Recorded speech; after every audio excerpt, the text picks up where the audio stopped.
എല്ലാവർക്കും നമസ്കാരം. ഇന്നത്തെ ശുഭചിന്ത: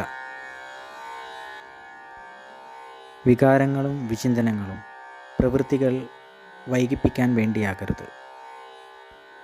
എല്ലാറ്റിനും ചിന്തിച്ച് പരിഹാരമുണ്ടാക്കിയതിന് ശേഷം ഒന്നും തുടങ്ങാൻ ആവില്ല.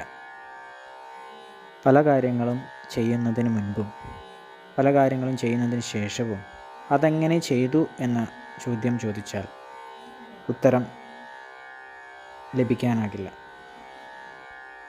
ഒരു കാര്യം ചെയ്യുമ്പോൾ കിട്ടുന്ന ആത്മവിശ്വാസമാണ് ആ കാര്യം ചെയ്യുമ്പോൾ അതിൻ്റെ രേഖകൾ ഉണ്ടാക്കുന്നതിനേക്കാൾ പ്രധാനം. ആരും ചെയ്യാത്ത കാര്യം ചെയ്യാൻ പലരും ഭയക്കും. എന്നാൽ ഒരാൾ ചെയ്ത കാര്യം അതിനേക്കാൾ ഭംഗിയായി പലരും ചെയ്യാൻ ശ്രമിക്കും. എല്ലാവർക്കും നന്മകൾ ഉണ്ടാകട്ടെ. എല്ലാവർക്കും ജീവിത വിജയം ഉണ്ടാകട്ടെ. നന്ദി, നമസ്കാരം.